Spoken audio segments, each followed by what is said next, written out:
Alright, alright, so I'm working out with my dad today.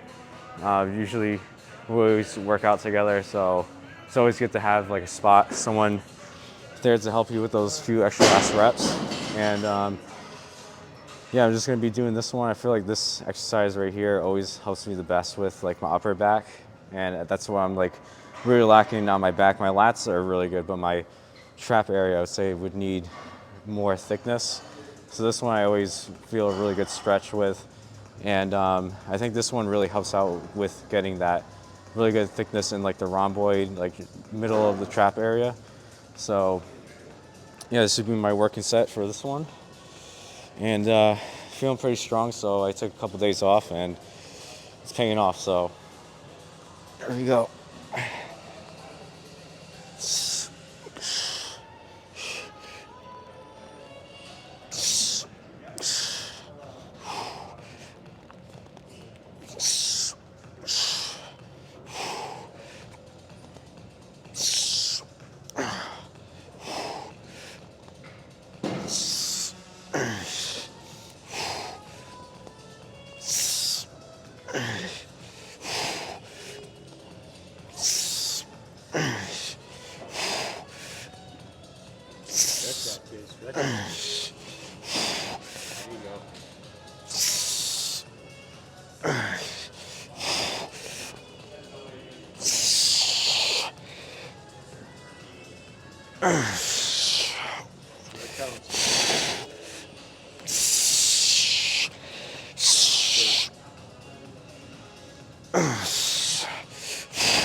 This one right here, kid. Let's go.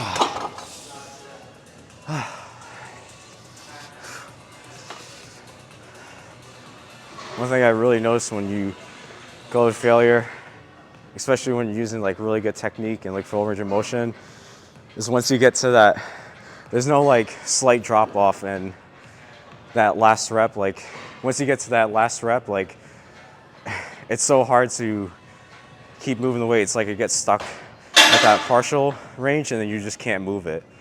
Whereas like if you see sometimes you're able to like kind of grind out that last rep. But when you're using like good form technique, it just dies out. There's no saving it. It's just how it is. But yeah, just gonna move on to the single arm rows on the cable, and catch you guys over there.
All right, so I'm doing the rack pulls, and by no means am I the strongest guy, but I did notice that these, or just any type of deadlift, really helps out with getting my thickness in like the spinal erectors. I always notice whenever I take like a long hiatus off of deadlifts, and that's probably because I get hurt from it. So I try not to go too heavy, and I've gotten hurt like I think 3 times from doing deadlifts. But so that's why I'm resorting to doing rack pulls. And but yeah, so this definitely does work for me. I know for some people it doesn't, but I usually leave it for the end of my workout so I don't have to use too much weight because I'm already fatigued from the other exercises. But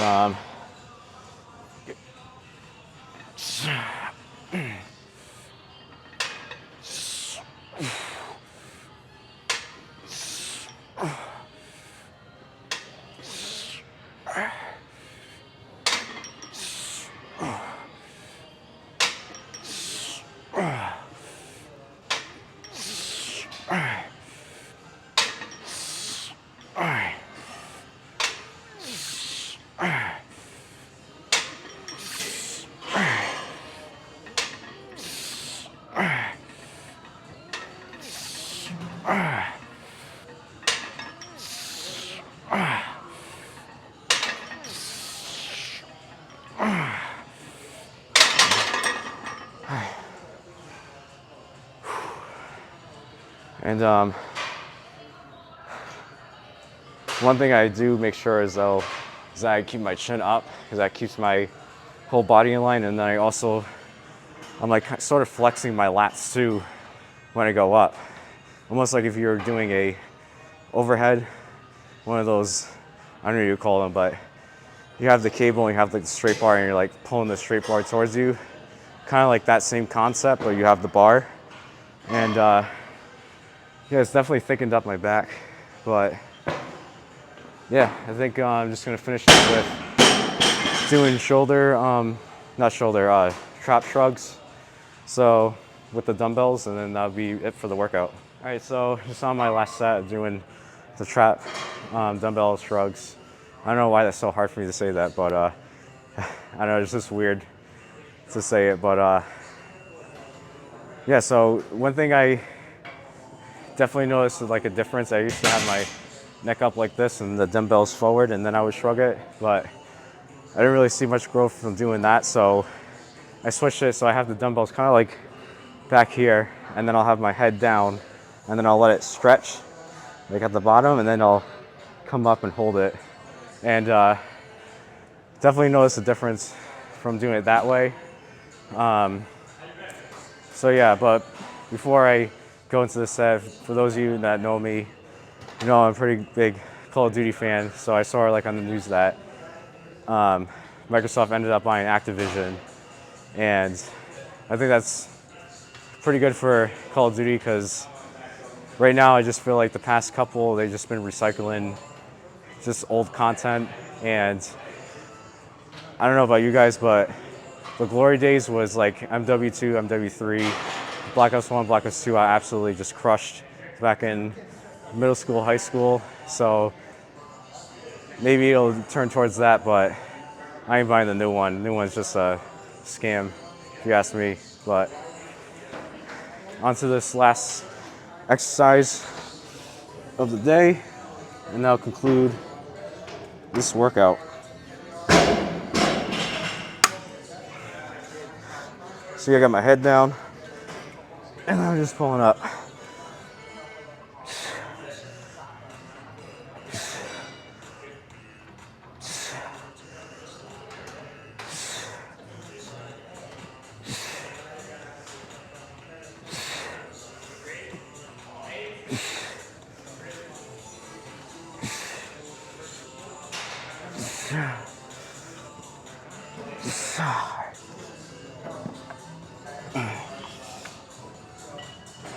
And obviously with these, can't really go to like failure, but once you can't do it with perfect form, then I would say that would be when you would want to stop the set. But yeah, that was really good. And I always notice whenever I take a couple extra days off, the next workout, it's always way better, like the pump or just the strength. Always way better. You're not going to lose muscle from taking an extra rest day, taking time to recover. So if you guys feel like you need it, take it. So, but I don't know if I'll end the video here or I'll add something afterwards, but yeah, that's it for the weightlifting portion. All right, so just doing my post-cardio session, post-workout cardio session, and even though it's my off season, I still like to get some cardio in. Right now I've been doing, 4 days a week at 30 minutes, and I just do whatever I feel like doing that day. Like, I don't have a set like cardio machine that I have. I mean, I have a treadmill at the house. I even put like, I'll probably show it one day where I have the wood underneath, and I would say it's probably at a 20% incline. I just got like a couple 2x4s, put it underneath it so it's at a good incline. And yeah, I've used that through like multiple preps because it can be a pain coming to the gym every single time you need to do cardio. So it's just a lot more convenient when you have it at the house. And I've done shows where I had to wake up in the morning at like 4:30, come here for like 5, do an hour, go to work, then come back here to do my weight training, and then sometimes I would have to do cardio even after that. But there's a couple of reasons why that was, because back then I didn't really know any better. I thought like, you know, you had to stuff your face like in the off season, eat all these thousands and thousands of calories to get big, which, yeah, I got big, but I got big and fat. So, you know, having to lose 50 pounds in 3-4 months for a show comes back to haunt you. So now I just, you know, I still eat a lot. I mean, now I'm eating 4,000 calories on my training day, and I'm having 2,600 calories on my rest day. So I don't know what the average of that would be, but it's a good amount of food, put it that way.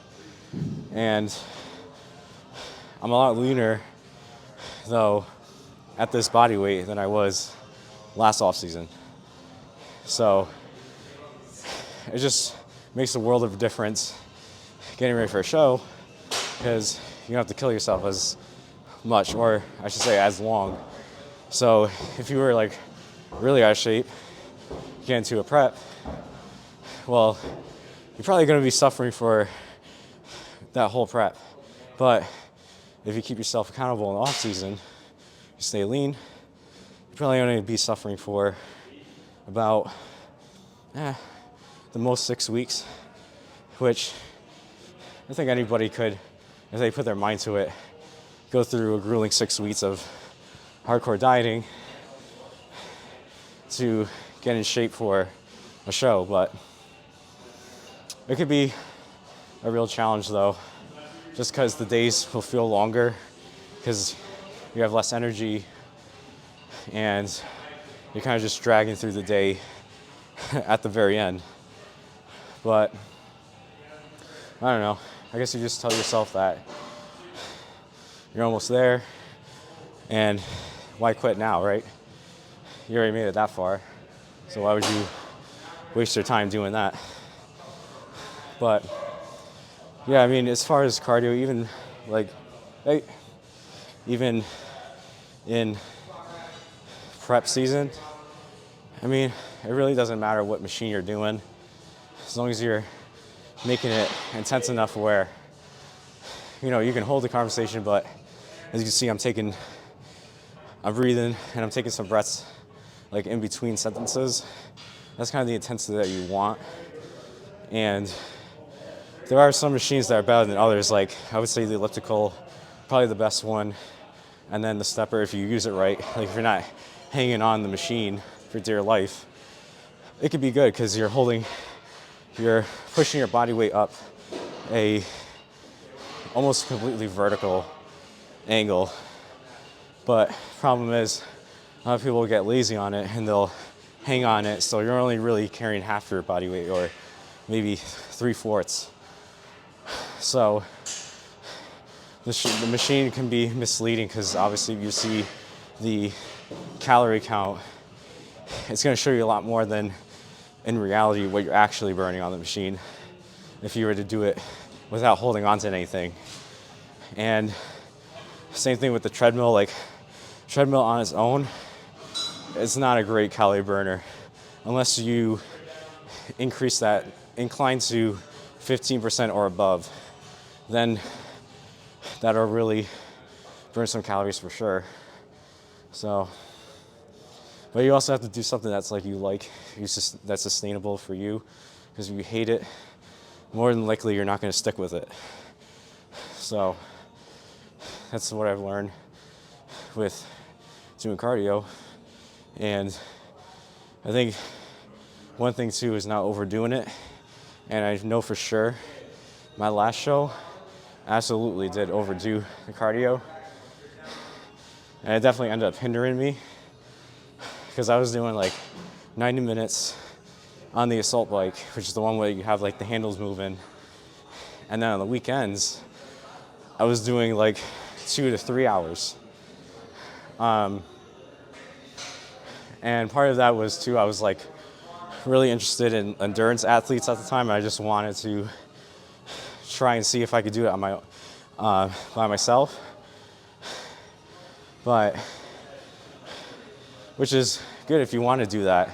It's just if you're getting ready for a bodybuilding show, not the best idea. So, but yeah, I think it was a solid workout. I'm glad I got recovered from the prior 2 or 3 weeks that I've been doing 4 days a week. So, but going forward now, I think I'm gonna do 3 days a week. So it would be like, I would train shoulders, traps on one day, and then it would be like probably back and tricep on Thursday, and then legs on Saturday. But then the following Monday would be chest and bicep. So it would be like that type of rotation where not every week would look the same, but it would be like every 7 to 10 days you would be working out like one muscle group. So if you were to work out chest on Monday, you won't be doing it again until maybe Thursday the next week. That type of rotation. And I think the most optimal for me. I've seen a lot of good results from doing that. So, and I just bought like an intro workout, so that will help me with just having that little extra boost during the workout. It makes a difference. But that's just if you're trying to optimize stuff. If you're just doing it for lifestyle, you don't really have to worry about that. But